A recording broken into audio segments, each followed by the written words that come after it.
Hallelujah. Hallelujah. Hey. Bale mukama yebazi.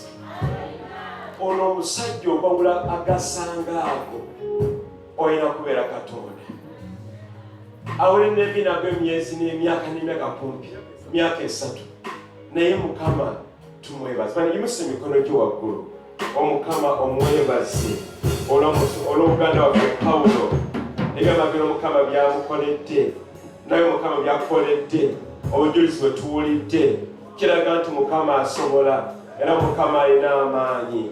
Mukama tukwebaza Yesu, mukama tukusinza, mukama tukugulumiza, mukama tukuwa ekitiibwa.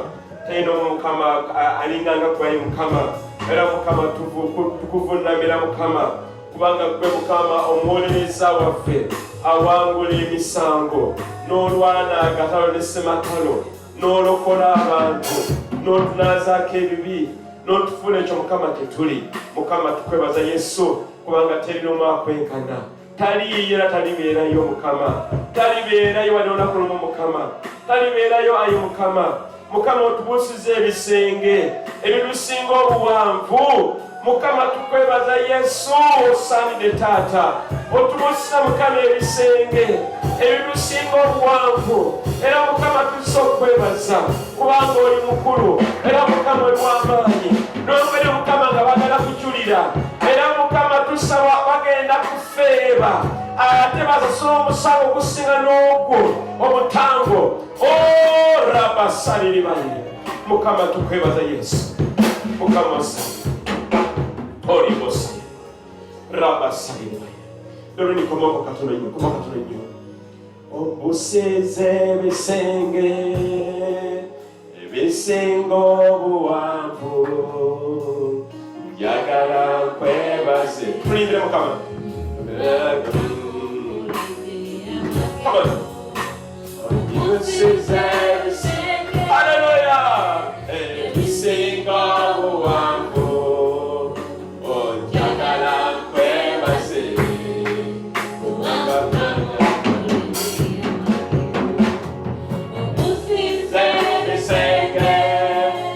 Everything go on go.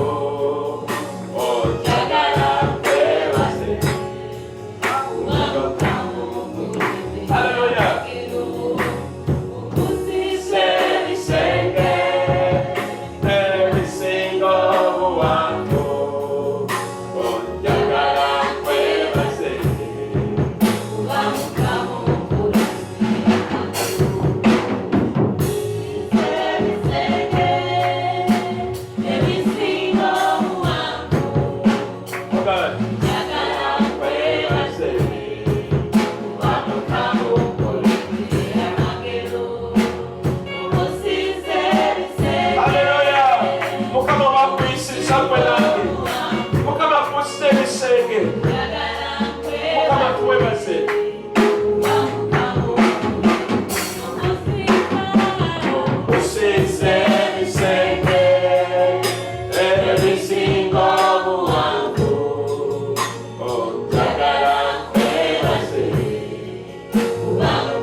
Yesu waffe mulamu yakola ebyamagero n'ateeka amakubo we gatali n'atulwanirira n'atubeererawo.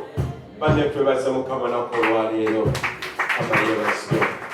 Tuyinza okutuulako mu kwerawo kwa Mukama abadde mulungi. Mwe balijja bano okujja mu kkanisa. Mwe balimisa okujja Fred okujja mu kkanisa. Okoze bulungi. Era banne twebaza Mukama tutwabone mu bitanda byaffe nga obudde bunyogooga tugamba nedda tujja mu myekalo ya Mukama. Tumusinze kubanga tumwagala. Oyo atubuusa ebisenge ebyo ebisinga obuwanvu. Kati tulina abadde ayemba omuli omwana muwala wange. Abalayimba ntali okuteebereza obulamu bwe tuyitamu bubakubuuka bisenge. Si bwe kiba nange n'obuuka kino kyano kikulinda wali n'obuuka kiri nekyala wali naye nga buli ekijja kiwanvu kita Mukama akubuusa. Mukama ati amiina. Mukama oyo atubuusa ebisenge ebyo. Embeera ze tutamu ezo nga nzibu. Mukama tumwebaza bannange. Era Mukama yeebazibwe. Ngera okuddamu okubaaniriza mu kkanisa nate mwebale nnyo okubeerawo nate okubeera mu kkanisa. Banenjala mukwata Bayibuli zammwe kasoofu Fred Babyo yewase nayo gye twakuba nga bakaloboka. Bayibuli. Tojja. Ekizibu kiri kiti.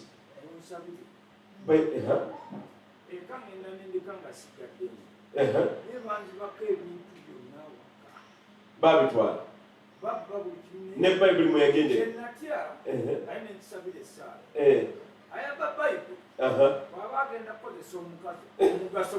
Yes, sir. Wow. Katukulu. Kati olina okugula Bayibuli endala. Naye bagyensibako mu mmotoka sina Bayibuli nkoze ya simu. Naye ngenda kugula endala wiiki eno ngenda kubamu obugayaavu.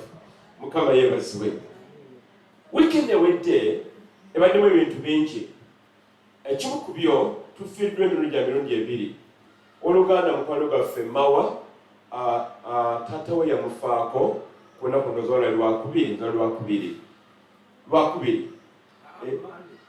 Yafa ku Mande. Kati lunaku olwokusatu ne twekuŋŋaanya abaaliwo abooluganda mu kanisa tugenda tuziikirako muganda waffe Mawa wanekoma mboga. Kati olunaku olwokubiri era nobeerawo okufa okulala. Omu ku bakulembeze mu kanisa mukyala Monica Emiro mamwere n'amufaako. Kati okwo twalemeddwa okugenda kubanga mwabaddemu ebintu bingi ng'ate kagendako kawanvuko kabeera mayido. Tugamba leero ku mulundi guno tetujja kugenda kabeera mayido naye ne tukwata amabugo ne tugatwalayo ne tugenda ne kulumba ekyo ne tubeerayoko naye. Era baasunaku olwajjo kabeera mayido. Era ntumunika tugere omusabirako naye Mukama ayogere okumugumya agamba nti Mukama mulungi ne mu biseera ebizibu. Asigala Mukama ki mulungi. Kati wiiki emu owooluganda Joseph ne omukyala we Lydia Mukama n'abawo omwana omuwala ow'amaanyi Pasika. Era jjo twagenze kiro n'omukyala wange twetwalabeko mu ddwaliro si kawungeezi n'ekiro sanga 3.4 tugamba olwo tugenda kusuula tugenda kubalaba olwaleero. Baliwe ne Jessica waabwe, Jessica muwala mulungi ennaku ntono nnyo naye bw'oba oli naye ng'akusaba kasomero akalungi ngamba onojja kubeera mubagulizi wa njiri ono ddala ddala. Tubaza Mukama olw'ekyo. Ate era wiiki emu eyo ne tumaliriza omwezi ogwa Maaki gw'okubuulira enjiri. Buli mwezi ogwa Maaki tugenda okubuulira enjiri Mukama nga bwe yatugamba nga bwe yatulagira. Era njala okubawa omugatte oguvudde mu mwezi omulamba gwonna abantu bawulidde enjiri omu nabo abalokose. Omugatte ng'oggyeko guno omwaka abantu babadde bangi nnyo bw'obanga okomperensi n'egy'emyaka emirala. Abantu abawulidde enjiri guno omwezi ogwa Maaki gwonna babadde 295 bawulidde enjiri. Naye ku abo abawakanyiza enjiri nga bagamba tujja kulokoka babadde 556. Bo bagamba nti naye ng'ensiko twagisiga era tumanyi kuno sanga luliba olwo ensigo eyo erimeruka. Naye ku abo 46 ne baddayo ne bazza obulamu bwabwe obujja eri Yesu Kristo. Ne baddamu okubayo nate eri Mukama. naye kwabo betwogedde bonna abantu abakkiriza Kristo ng'omulokozi waabwe babadde abantu 93 be balokoze. Era ndoga Luganda mulimu omu kwabo sekyo. Mukama ye mutwaka babiri mukuubireko bannange mwebale nnyo okujja bassebo tubaagala nnyo nnyini ddala muli mu kifo ekituufu ekkanisa yaffe era ono omudde muli baana ba Katonda wano waka Mukama ffenna watutadde ng'ekkanisa yaffe gye tulimu olwaleero era kakati twala kusaba nno ffenna tweweeyo okuba nno tusabira abantu bano bajje mu kkanisa era ebituluma ennyo byebyo nti abantu balokoka nitubajja mu kkanisa entebe zinkalu tumulaba entebe zenkalu senga abantu aba 93 bazze senga 90 bazze kwa na babiri we bali lero tujjula so kiri bannange yewe kiri kakati awo wabanga balaba atuzanyirako awo tugenda mubba tumukube n'akawumpo tukamenyemenye gamba nti amiina abantu bamukama atira bate kale kakati olunaku olwaleero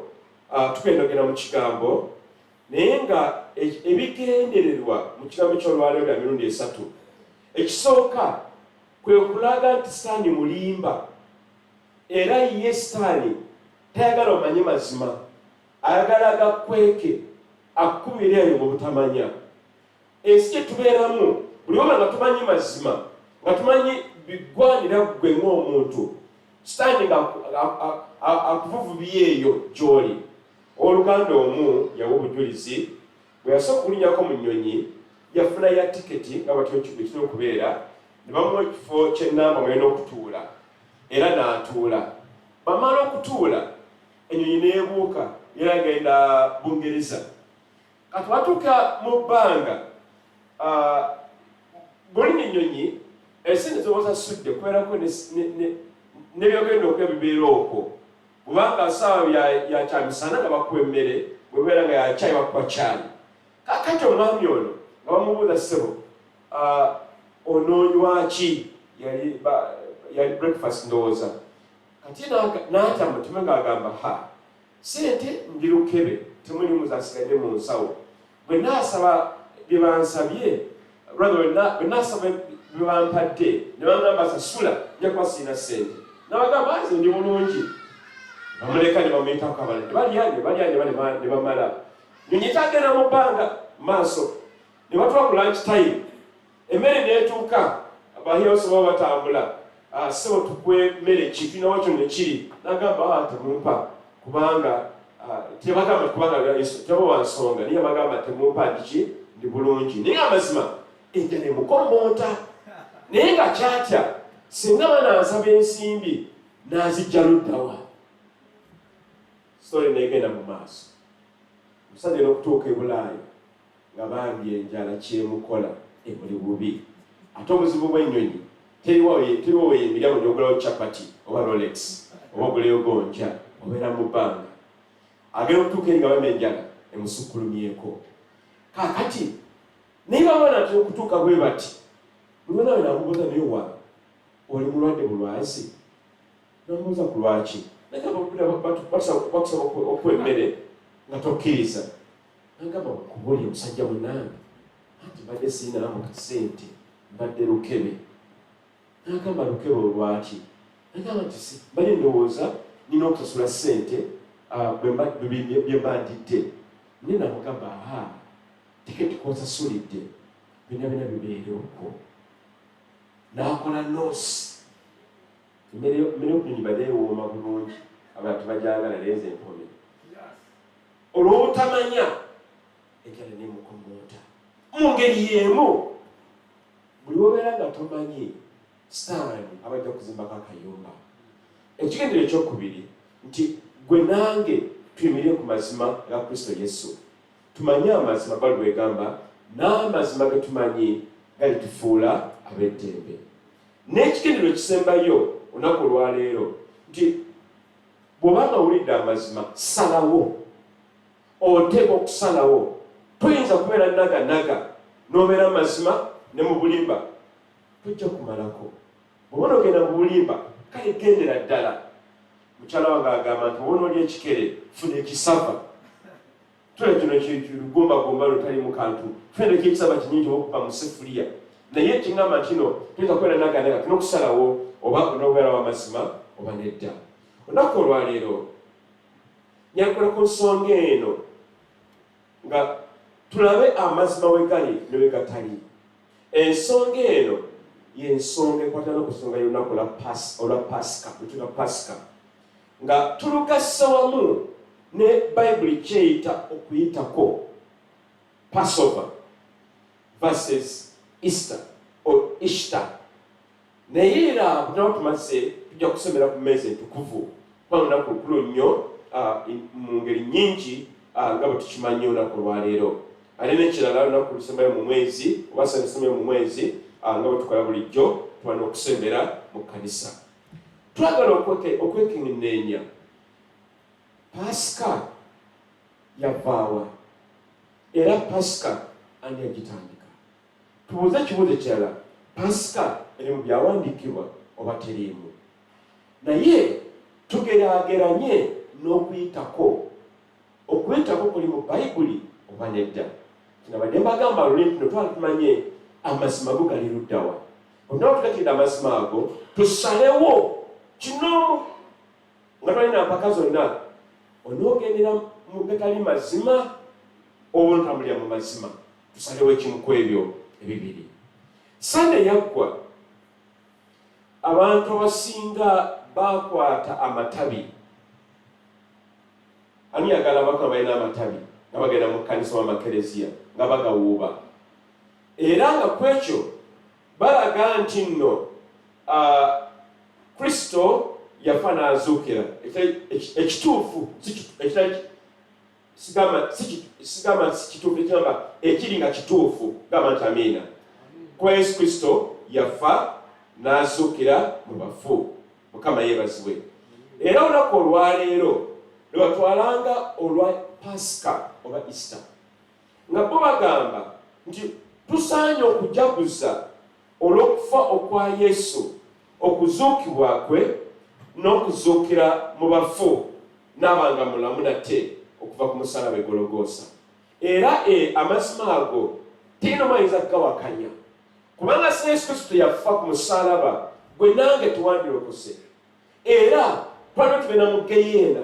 Naye okufa kwa Yesu Kristo kwatufuula ab'eddembe ne tusonyiwa ebibi byaffe olw'emigijja mu kusalaba Gologoosa era omusaayi gwe ne gutunaaza. Naye Bayibuli yogera ku mbaga endala eya Passover oba gye tuyita mu Luganda okuyitako. Kati tujja kiraba mu Bayibuli n'otugenda kusoma nakitono nnyo nti okuyitako kuno kwaviira ddala mu kitabo ekyokuva. Mu kitabo ekyokuva abaana ba Isirayiri baali mu nsi ey'obusibe e Misiri. Baaliyo emyaka 1430 era bangi bafiirayo kubanga emigi gyali mingi egyayita mu kiseera ekyo. Era mu biseera ebyo Mukama n'abonereza Falaawo n'aleeta ebibonyeebonye bya mirundi 10. Naye ebimu ku byasembayo mwalimu okufa abaana ab'olubereberye. Bayibuli etugamba nti Mukama n'agamba Musa, tugenda kusomawo na kitono nnyo, n'agamba Musa nti mufune obuliga mubusale, bwemala okubusala omusaayi oguvuddemu muteeke ku myango egy'enzigi ku mukono ogwa ddyo n'ogwa kkono ne wano waggulu. Mukama n'amugamba nti malayika agenda okutta abaana ab'olubereberye Abamisiri bw'anaalaba omusaayi tajja kuyimirirawo. Bwe gutyo bwe gwali. Abaana ba Isirayiri ne basala obuliga n'obubuzi ne basiga omusaayi ku myango egy'enzigi ne waggulu. Era ekiro ekyo malayika ow'okufa n'atta enkwe n'ekuyanja ey'Abamisiri.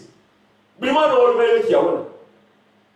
Oba omuntu yazaalibwa nga yasooka mu maka teyawona. Naye abaana ba Isirayiri bonna bali e Godson bonna baawona.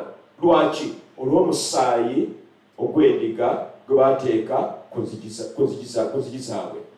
kakati kamukama katonyo ng'amye nti nno ti omusaayi ogwo ogw'embuzi n'ogw'endiga ze baasala gwali gutulaga nti eriyo omulokozi Kristo Yesu agenda okujja, era Kristo oyo alifa ku musaalaba Gologoosa, alikubibwa emiggo emingi, era omusaayi gwe guliyiika wansi.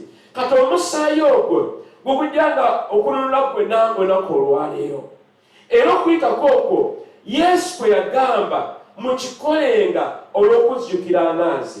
Bwe tuba tusembe tugamba tukikola olw'okujjukiranga Kristo Yesu. Mukama yeebazibwe. Kale tubikule ebyawandiikibwa ekitabo ekyokuva essula 12. Okuva essula 12 okusoga amataamiina.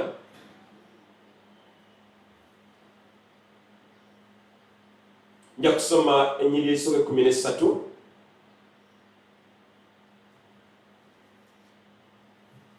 Tubikule bannange Bayibuli zaffe. Mwe muli amazima? Mwe muli amazima? Bw'otusoga amataamiina. Bali mufune Bayibuli zammwe abooluganda, mufune Bayibuli. Ono kale atulateddewo naye nga ajja kuba onoona nnyo n'ateka ku lutimbagano. Kale Bayibuli egamba bw'eti. Let's do the first one. Let's do the first verse. First verse. Olunyiro lusooka lugamba bwe luti. Mukama n'agamba Musa ne Alooni mu nsi ey'e Misiri ng'ayogera nti omwezi guno gulibeera ogw'olubereberye mu myezi, gulibeerera omwezi ogw'olubereberye ogw'omwaka. Mugambe ekibiina kyonna ekya Isirayiri nga mwogera nti ku lunaku olw'ekkumi olw'omwezi guno balyetwalira buli muntu omwana gw'endiga ng'ennyumba y'abajjajja baabwe bwe ziri. Omwana gw'endiga buli nnyumba, era ennyumba bw'ebanga entono nga temaleewo omwana ogw'endiga, kale abeere ne miriraano we waali okumpi n'ennyumba ye, bamutwale nga omuwendo gw'emyoyo gy'abantu bwe guli. Buli muntu nga bw'alya mulibalirwa ku mwana ogw'endiga. Omwana gw'endiga gwammwe olwokutaano tegulibaako bulema. Omusajja ogwakamala omwaka waali gujja mu ndiga oba mu mbuzi. Muliguleeta okutuusa olunaku olw'e14 n'olw'omwezi guno.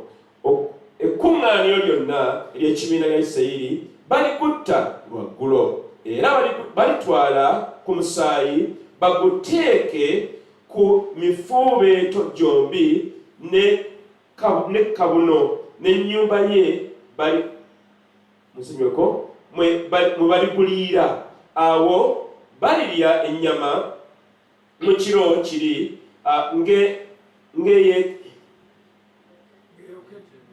ng'eyokebwa n'omuliro n'emigaati egitali mizimbulukuse. Baligiriira ku nva ezikaawa olw'omwenda. Temugirirangako mbisi newankubadde enfumbe n'amazzi, wabula enjokye n'omuliro, omutwe gwayo n'ebigere byayo n'ebyomunda byayo. Nammwe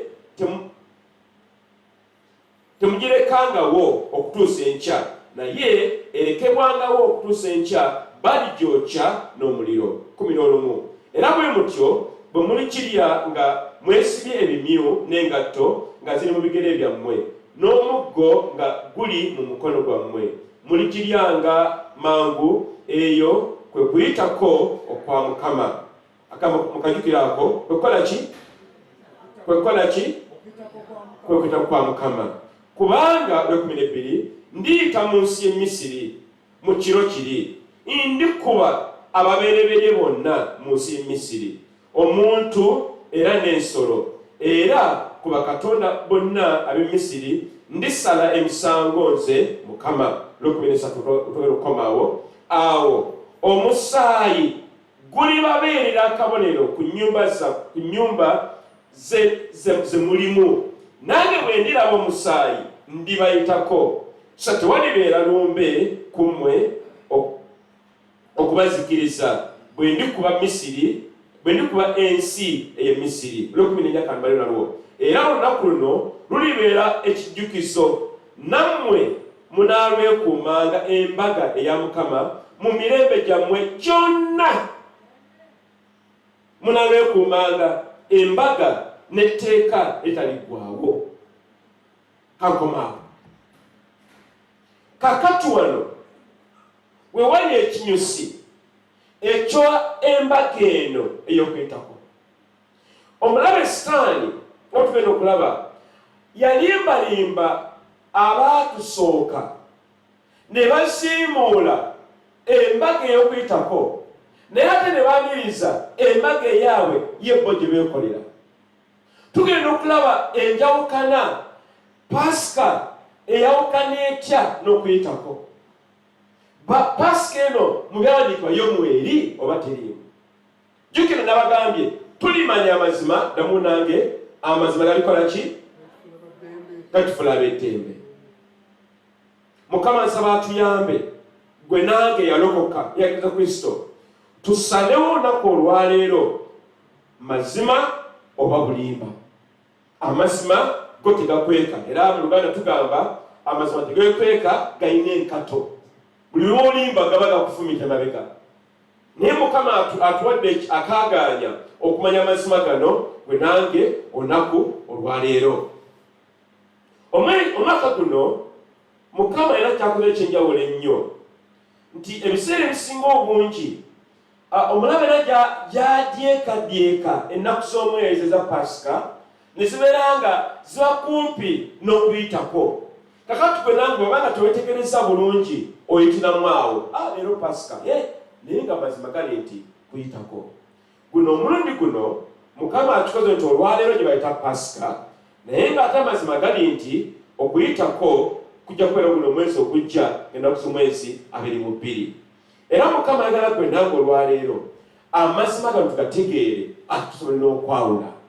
Nga bwe ngamba omusajja oli ali mu nnyonyi nga tamanyi mazima enjala yamulumira ddala. Era ndowooza abooluganda bangi olw'obutamanya mazima tuwaabwa ne tukola byetwandikose mu butamanya. Bagamba nti obutamanya tekikutaasa bw'obumenya etteeka. Nabagamba jjusa ly'entebe n'envuga emmotoka n'empita ku kitaalo gamba ebitala kyalagange kiringa green nga biba bingi kati ndowooza kyalaze green kyenda okugenderako. Musika nagamba omenya amateeka ne mugamba kati sebo nsaba kunsunywa kubanga nabali sikitegedde naye ng'obutamanya tebukola ki tebututaasa. Mukama yeebazibwe. Ate nno oluusi bw'oba tomanyi kibeerako kalekaleko tomanyi naye kakati mu olwaleero ogenda kubategeeza toligamba Mukama tebaŋŋamba. Ffe ekkanisa yaffe y'amazima twogera kati nina muganda wange omusiraamu tanaba kulokoka naye atujja okukozesa engombe nti nno zinjogera kati ng'omusezi nnyo omusezi neetakweka waba wakulya agamba naguza obutungulu kyebuli naye nange nja kubeera kati sina kigenda kubikkako olunaku olwaleero. Kakati njala okulaga enjawukana w'ebijjuka bino eriruddawa wakati wa Pasika n'Okuyitako. Ekisookera ddala Okuyitako tukusomye bulungi nnyo mu Bayibuli mu Kuva essula 12 we kwava. Era Mukama n'agamba nti kino mujja kujjukirangako emirembe n'emirembe n'abo abalibeerawo mu maaso gammwe. Mukama n'akkaatiriza ennyina 12 ne 13 kazirimu ndusome. Kubanga ndiyita mu nsi y'e Misiri mu kiro kiri ndikuba ababereberye bonna mu nsi y'e Misiri omuntu era n'ensolo era ku bakatonda bonna ab'e Misiri ndisala emisango. Mukama n'assaako omukono nze Mukama. 13 awo omusaayi gulibabeerera akabonero ku nnyumba ze mulimu nange bwe ndiraba omusaayi ndibayitako so tewalibeera lumbe kummwe kubazikiriza bwe ndikuba ensi ey'e Misiri. Mukama agamba nti akabonero kano ak'omusaayi ke kabonero ak'Okuyitako era kembagamenti akabonero kano kaali katulengeza nti eriyo omulokozi Kristo agenda okujja alifiira ku musalaba Gologoosa, era omusaayi gwaliwa gulitunaaza. Kati gwe nange bw'obanga walokoka ng'olina omusaayi wa Kristo Yesu, buli emisamo bwe gikulaba nga gibuuka tegiyinza kwaŋŋanga. Lwaki? Anti wajjula omusaayi, era ffe abalokole bakuyita ba musaayi. Lwaki? Yesu Kristo atunaaza n'omusaayi gwe gutunaaza, gwe gutwogererera, era ffe tubuuka bina bino bitalo simanyi biki kafunkuna yenna lwa musaayi ogwa Yesu Kristo. Era Okuyitako tubeerawo olw'omusaayi ogwo. Yesu mukwere mu ngalo ez'amaanyi zimwogere. Kale Mukama n'agamba bw'ati ku bikujjuko bye bimu olwo 14 n'agamba nti era olunaku luno lulibabeerera ekijjukizo, nammwe munaalwekumanga embaga ya Mukama mu mirembe gyammwe gyonna, ne munaalwekumanga embaga muteeka etaliggwaawo. Muteeka etakola ki? Terigenda kuggwaawo etteeka eryo. Ekitegeeza buli lwe tusiimuula Okuyitako tumenya etteeka lya Mukama. Naye Mukama ayagala gomanye amazima. Abamu ku mitima tukimanyi. Naye Mukama atwadde okukula ku tuzo kitegeera tukikolenga tubeera abajeemu ne tubeera abagonvu. Tusome kino nekwekira bannange mu kitabo ky'Abaleevi 23 eky'Abaleevi. Era Mukama alagira kintu kyekimu. Abaleevi 23 onyolwokuna n'olwokutaano tugamba bwe ruti, zino z'embaga endagire eza Mukama, kwe kukuŋŋaananga okutukuvu, ze munaalangiriranga mu ntuko zaazo endagire. Olwokutaano tugamba bwe ruti, mu mwezi ogw'olubereberye ku lunaku olw'14 akawungeezi kwe Kuyitako okwa Mukama. Kakati walaba kalenda lwaleero naku omwezi 31 siwe kiri omwezi ogwa Maachi, naye tugambye nti Okuyitako okuli mu Bayibuli kwa mwezi gwa Aprili oguddako. Wejja kubeerawo ekikujjuko kino eky'Okuyitako. Bino bikulu bino musingu Pasika Mukama atusaasire mpewo. Era abasinga obungi kati bali mu myenge, baguze enkoko, baguze embizzi kulya na kunywa, kutamiira na wenzi. Mukama talinamu. Bagamba Pasika naye Mukama aliwuddamu ebyo byonna. Yesu nga bali bagamba bateneza Mukama baliwuddawo mu kanisa. Okay, abantu basono bali mu kanisa ky'olwaleero tebaliiyo, bino bya bulimba. Naye Mukama atugambye tino olunaku olw'Okuyitako lunaku lukulu nnyo eri Mukama Kristo. Kakati tulabye wa Pasika okuva Okuyitako gye kwava. Naye Pasika yava luddawa? Ye mu Bayibuli mweri mu byawandiikibwa banyamwe ne bassebo ekigambo Pasika tekiriimu. Era ekiringa ekiralo kyefaananiriza kiri bikola by'Abatume essula 12 onyolwokuna, naye nga nakyo tekikijjaayo nga bwe tulaba Okuyitako bwe kuvaayo mu ndagaano empya ne mu ndagaano enkadde. Ekitegeeza nti ebintu ebitali mu byawandiikibwa tubigende kitono. Yesu lwaki gwe nange olina okuba ng'oli mumanyi mu Bayibuli byawandiikibwa. Era nsaba Mukama atuyambe mu kanisa muno tulina enteekateeka okukola adult education. Abantu abatamanyi kusoma n'okuwandiika bayiga okuwandiika n'okusoma, obeera ngaosobola okwewandiikira gwe ng'omuntu. Gye tugendeyo ng'ekkanisa Mukama wantuwa ensimbi zaffe ne tusobola okukola twala kuggulawo kyalo kyonna atamanyi kusoma atamanyi kuwandiika jangu oyiga okuwandiika n'okwesomera gwe. Lwaki? bw'omanya okwesomera oba ofunye obwetwaze. Mukama yeebazibwe. Ennyawukana ey'okubiri yeeno nti Katonda ye yalagira Okuyitako oba embaga ey'Okuyitako. naye eno ensonga ya Pasika teyali Mukama yagyogera. Baali bantu mu bulimbo bw'ekitalo basisinkana mu kibuga Yerusaalemi mu kanso Niseya ne bagamba tujja kukola naffe Pasika eyaffe era ejja kubeerangawo ennaku ffe kinaba twagadde. Era yo Pasika nga bwe ngambe teri mu byawandiikibwa, teriimu, togisangayo. Newe yatandika teri nayo mu byawandiikibwa, naye waliwo tubisanga mu byafaayo mu history eby'abana abasajja baali abalimbalimba abaliweza Sitaani. Enjawukana eyokusatu nti Okuyitako kulina ennaku ez'enkalakkalira zo tezikyukakyuka. Ali Mukama watu bw'abeera kiringa ng'oluusi omuti gwalaba ewuwo ogusangawo omusana nga gwaka n'enkuba ng'etonnye, si bwe kiri? Tegutambula.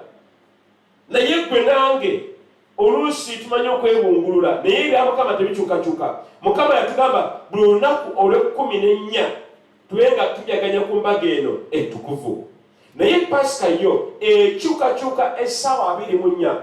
Kati walaba Pasika y'omwaka ogwaggwa yali yanjawulo nnyo n'ey'omwaka guno. Lwaki? Kubanga bya bulimba. Okuyitako y'embaga Mukama gyetulagira okukola gwe nange abakkiriza Kristo Yesu. Era omunsanyi okugamba nti nno bino bye tulimu bya lwali mbu tulimu Pasika na biki, tudde kusayirira entuufu yennyini ey'Okuyitako. Ensonga ey'okuna eyawula yeno nti Okuyitako kubeera kujaguza kwa kufa okwa Yesu. Tugere mu Luzungu kunyangwira. Passover as a memorial of just death versus Easter as a celebration of his resurrection. Kingamba nti nno Okuyitako kussa nnyo essira mu kufa okwa Yesu. Yesu yafa atya? Yakubibwa emiggo 40 n'abonyaabonyezebwa Pontius Pilate, n'abonyaabonyezebwa n'akubibwa. Era bayitaba omusalaba nga bamutaddeko akagoye wano obusajja obubeera. Amazima gali nti Yesu yali bwereere olw'ebibi byo gwe nange. Naye kugamba Okuyitako kuno kwali enfa Yesu yafaamu n'omusaayi gwa Yesu ogwayiika. Pasika egamba etya? Yo Pasika essa nnyo essira ku kuzuukira. Si kibi wadde n'akatono. Naye obuzibu buli nti Bayibuli tekisaako nnyo essira.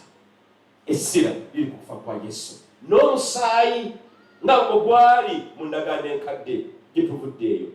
Kati eyo enjawulo eyo enala esinga obukulu mu bintu bino eby'emirundi ebiri. Enjawukana ey'okutaano nti Okuyitako kulina obubonero bwabwo oba symbols, era ne Pasika erina obubonero bwayo. Era obubonero bw'Okuyitako bwa muwendo gwa njawulo nnyo nga tugenda okulaba nga tusembera. Obubonero buno bwe buno wano: omugaati gwa Kristo, omugaati gwe tulya gwe mubiri gwa Kristo. Nti omugaati guno gutulaga nti Yesu Kristo yali mubiri, era omubiri ogwo gwe gwakubibwa ne gusibwa ku musalaba. Yesu Kristo n'atulokola gwe nange. Era akabonero akalala oba another symbol gwe kyetunywa kyetugenda okulaba olunaku olwaleero, gwe kakabonero ak'omusaayi gwa Kristo Yesu. Omusaayi ogwo gwe gututukuza. Gamba nti amiina. Gamba nti amiina. Omuse gwa Yesu gututukuza bannange. Era omuse gwa Kristo Yesu teriyo tugusinga maanyi, gusinga omusaayi gwonna, oba gwa nte oba gwa mbuzi oba gwa nkoko. Naye omuse gwa Kristo Yesu gwa maanyi ate gwa muwendo. N'ekisembayo akabonero akalala, Yesu Kristo nga tanaba kufa yanaaza abayigiriza ebigere mu Yokaana 13. Era Yesu ono nga mu kunaaza ebigere yera alaga akabonero akuba nti muweereza teyajja kuweerezebwa. Akabonero akalaga obukakkamu obw'emitima. Pasika obubonero bwabwe bwe buliwa? obubonero bulaga obumyu. Take us the very first slide where they were as rabbits. Butulaga obumyu bwe baleeta byebyo. Ekyewuunyisa nti gwe nange tubiraba naye tubibuusa amaaso. Naye nga Sitaani mulimba, atulaga bumyu, atulaga magi.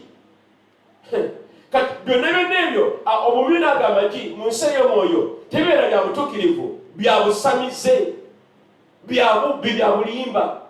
Kati Sitaani okulaga ebyo bitulire tukyabira eyo. Mukyabireyo naani? Nga mbazo genda mugeyeera. Bannange tuguka amaaso. Sigamba tuddayo eka notera mmere yo. Oba wasinga okoyo genda ogirye. Gamba nti amina. Naye ng'amazima gali nti ennaku entukuvu okusinziza okw'ekitiibwa z'ennaku ez'Okuyitako. Mukama yeebazibwe. Mukama yeebazibwe. Mu bino byonna njala kuwumbawumba olwakadde ke tulinawo. Ki kye tulina okukola? Ekisooka, lemera ku mazima aga Bayibuli. Amazima ga Bayibuli mwe muli Okuyitako. Ate tugaane oba tuwakanye obulimba bwa Sitaani obuli mu Pasika. Tulemere ku mazima. Bayibuli egambye mulimanya amazima n'amazima ge mumanyi gali bafuula ab'eddembe. Ekyokubiri, twebazenga Yesu Kristo buli lunaku, kubanga omusaayi gwe gutuwonyezza okuba balamu okutuuka n'olunaku olwaleero. Osanga ndibadde mufu, nandibadde mufu, naye olw'omusaayi gwa Kristo Yesu buli saa lwajja okunkuba oluba, okunkuba ejjambiya, omusaayi gwa Yesu agombika nga bwe gwali. Era omusaayi ogwo eringa nga bulangiti mutwekweka. Essaala tusabanga buli lunaku, Mukama mugambe mbikka n'omusaayi gwo. Bw'omala okubikkibwa, Sitaani anoonya tayinza kulaba. Gamba nti amiina. Takulaba, afuuka muzibe olw'omusaayi gwa Kristo Yesu. Ekyokusatu tulina okukola, tubeere abakazi n'abasajja aboogera amazima. Amazima mu by'eddiini oba mu by'omwoyo, naye n'amazima mu bye tukola.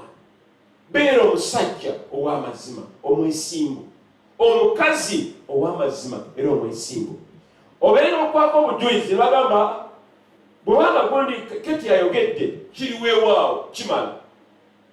Ennaku zino ntawana n'abooluganda mu kkanisa nti mu kifo ky'okuwaayo ssente mu kkanisa mu kibbo oba ku akawunti yaffe baagala yaziteeka ku ssimu yange.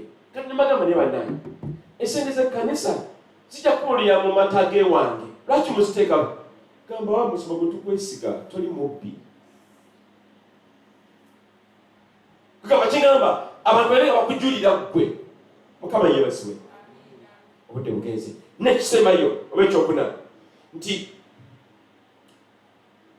based on just shed blood, may you and I never come under God's eternal judgment. Nti olw'omusaayi gwa Yesu oleke okusalibwa omusango. Kuba omusaayi gwa Yesu gwasasula buli mutango gwonna. Teyeetagisa mutango mulala gwonna, gugwa Yesu gumala. Gugumalira ddala. Obulokozi bwe tulina bujjuvu. Era Sitaani akimanyi. Owooluganda tambulanga oyina amaanyi, kubanga Yesu yasasula omutango n'agumalayo. Teri kabulewane n'akatono, teri balazi yasigalayo. Tutambule n'omusaayi gwa Yesu. N'ekisembayo, mbeegayiridde nnyo, njagala buli lunaku twekwekenga wansi w'omusaayi. Tukubibwa oluusi bati tuli wansi w'omusaayi, tuli ku birala nnyo. Naye Mukama atukowa tambulire mu musaayi gwa Yesu Kristo. Omusaayi ogwo gwe gutukuuma. Tera kumaliriza, tugenda ku mmeeza yaffe entukuvu. Njja kusoma ekitabo kya Luka 22:7. Ene munyambeko abooluganda obudde bututima wawa budduka misinde mingi. Luka 22:7 gamba bwe luti. awo olunaku olw'emigaati girazimbulukusibwa ne lutuuka olugwanidde okusalibwako okuyitako, n'atuma Peetero ne Yokaana n'agamba nti mugende. N'atuma Peetero ne Yokaana n'agamba nti mugende.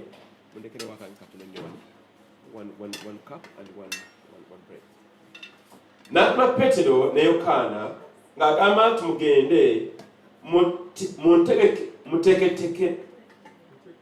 munteekereteekere okuyitako tugirye. Ne bamugamba nti oyagala tugiteeketeekerewa? N'agamba nti laba, bwe munaaba muyingidde mu kibuga munasinkana omuntu anasinkana nammwe eyeetisse ensuwa ey'amazzi, mumugoberere mu nnyumba mwanayingira. Munaagamba nnyini nnyumba nti omuyigirizwa agambye nti ennyumba y'abagenyi eriwa, mwe munaaliira okuyitako awamu ne bayigirizwa be. Era oyo anaabalaga ennyumba ennene ey'awaggulu etimbiddwa, mutegekere omwo. Ne bagenda ne balabanga nga babagambye, ne bategeka okuyitako.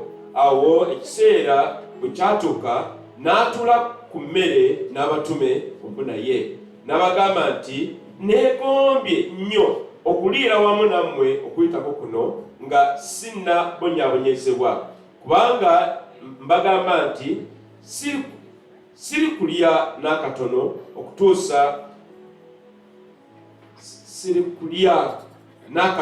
okutuusa lwekulituukirira ne bwakabaka bwa Katonda. N'addira ekikompe ne yeebaza n'agamba nti mutoole kino mugabane mwekka na mwekka, kubanga mbagamba nti sirinywa okusooka kaakano ebibala ku mizabbibu okutuusa obwakabaka bwa Katonda bwe bulijja. N'addira omugaati ne yeebaza n'agumenyamu n'abawa n'abagamba nti guno gwe mubiri gwange oguweebwayo ku lwammwe, mukolenga bwe mutyo okuzijukiranga nze.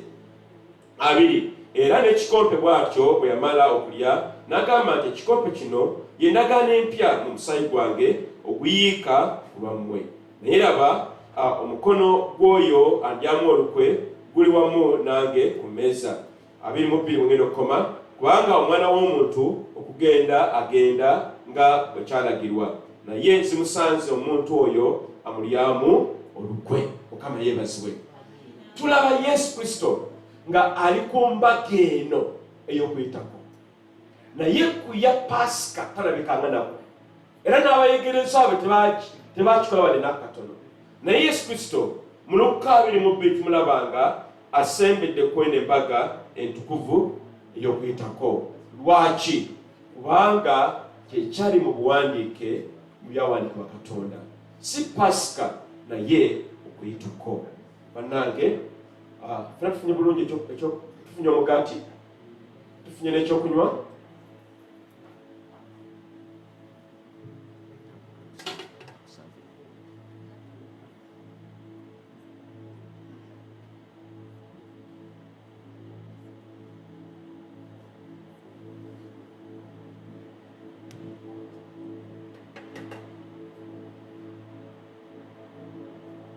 Mukama kwebaza olw'omubiri gwo ogwakubibwa mu bulumi obungi n'okukkiriza okukubibwa n'obonyabonyezebwa, era mu ekyo n'otukaba ku musaalaba.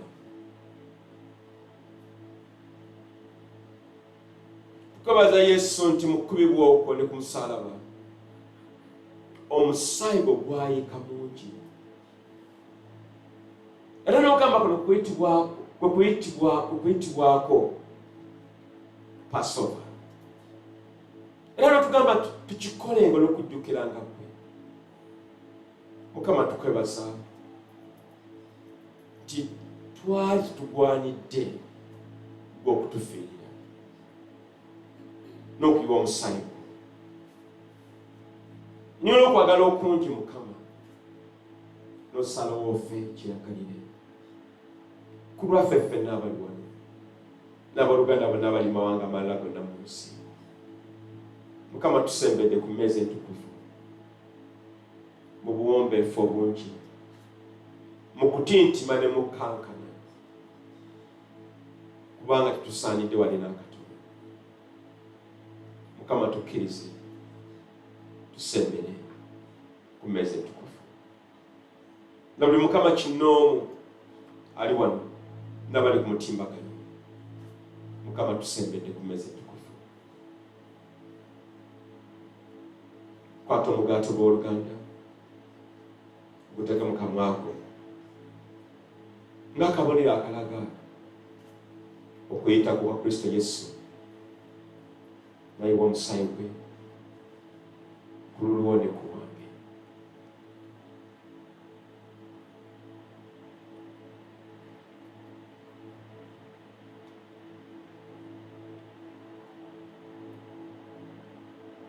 Babuleka mu byamala n'akwata n'ekikompe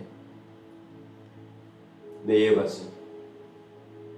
Agamba gwe musaayi gwange ogw'endagaano empya mukikolenga olw'okujjukiranga nze.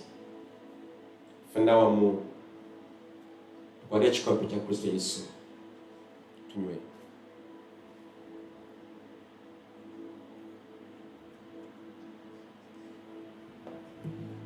Nja kusabaziriza ku maaso go. Weebaze Yesu. Emigga egyamukubibwa ku lulwo ne ku lwange, omusaayi gwe gwayiika, tekyali kyangu.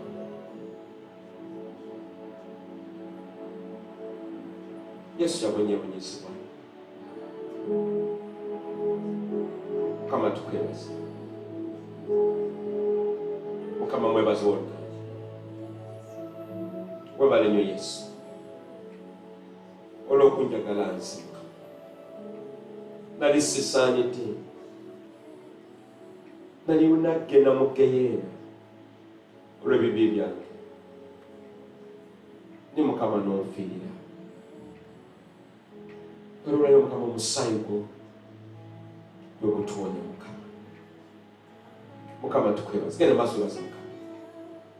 Mukama mwebaze Oluganda. Senga tegwali musaayi twandibulidde ddala ddala. Mukama osaanidde.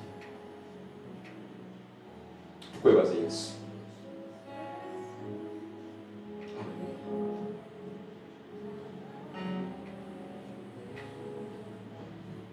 Nja kusaba emusa eddoboozi lyo. Mukama omugambe nkwebaziza olw'ekigambo kyo, okutegeera obwawufu wakati wa Pasika n'Okuyitako. Mukama mwebazi olw'amazima go tulinaku olwaleero. Mukama yayagala dda amazima gano agakuweera ogategeere, nga kyanoonya otambulire mu bulambulukufu bw'ekigambo kya Katonda, mu mazima si mu bulimba. Abangi ku fesani yatulimba ali emyaka gye tumaze gyonna nga tulimu bino sakasi, naye kati Mukama atubikudde amaaso. Mukama tukwebaza. Era ddamu weeyogeme ti Mukama, nze nja kutambulira ku mazima go, si ga bintu abantu bye bakola babiboogera okubasanyusa, naye gwe byagala nze nkole. Amazima ge njala okutambulira. Mukama tukwebaza. Kubanga oli mukulu era oli w'amaanyi. Tukwebaza Yesu. Tukwebaza Yesu.